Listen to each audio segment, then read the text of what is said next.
Janet from Essex bins about a quarter of all the food she buys. I buy quite a lot of food and then find I waste it where I don't use it. She knows she needs help with her food waste, so I'm rocking up to hijack her kitchen. Oh, come in, you. Come on, darling. in. How are you? Hello, gorgeous. Welcome back So, to Essex. what's going on then? What's the problem? What's the biggest thing that you waste? Salad, cream cheese, bread, lots of bread. Should we focus on bread? Yeah, go on then. We're not going to be using that, but look, just look. Oh, dear, you see? But actually, stale bread is a gift, and it's the perfect thing to give your food great texture. If your bread's just on the turn, clank it into chunks and bake it. You'll have gorgeous croutons ready for whenever you want them. So they're not going to go anywhere. Put them in an airtight jar, they'll be good for a year. They're ideal for adding another dimension to soups, salads, and all sorts of other dishes. You can actually smash it over the top of a lasagna and put a bit of cheese over the top and get that really crunchy top. So it's a good little thing. Or, if your bread's already gone stale, don't bin it. Turn it into my favourite Papa di Pomodoro, a deliciously thick tomato and bread soup from Tuscany.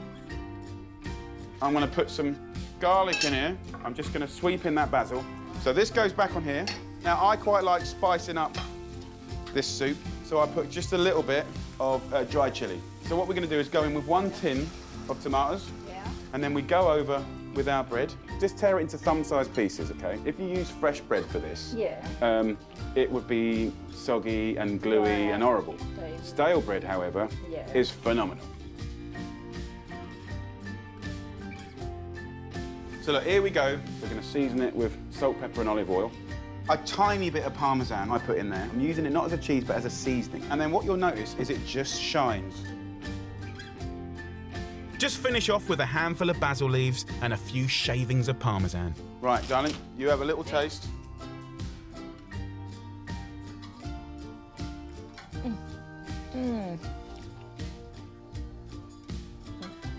Lovely. My final bread saver is pan grattata, a crunchy, tasty breadcrumb topping that's going to revolutionise your pasta and your salads. Do you mind whacking that in your machine and giving it a good old blitz up for us? Whiz up leftover bread along with herbs, garlic and salt and pepper to pump up the flavour. And if I'm being really lazy, I ain't even going to peel it. I just put it in. It's so simple. Just fry it for about 5 minutes in a little oil until golden and crunchy. Think of like garlic bread, but smashed up into little crispy bits. So that's the pan grattata. Pan grattata. Pan grattata. Pan grattata. Sì, fantastico. Sì, bellissimo. Fantastico. Once it's nicely crisped up, the pan grattata can be stored for up to a week.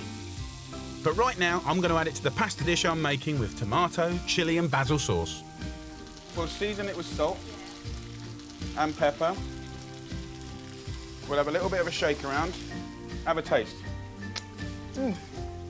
Sweet. A little bit of chilli, garlic. Lovely. I mean, it's really, really nice.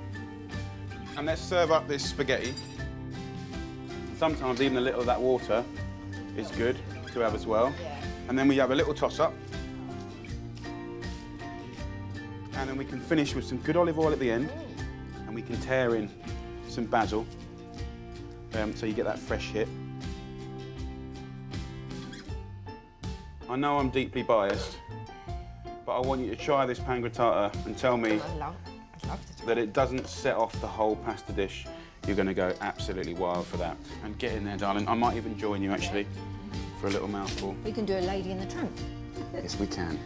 I think my time here is now done. But the question is, will you be wasting bread anymore? No, definitely will not be wasting bread anymore. I'm going to ask you, just go into that room in privacy, because it's too much to ask a woman to eat pasta on TV. It's too much. You've got to have respect. So you just eat away. Oh,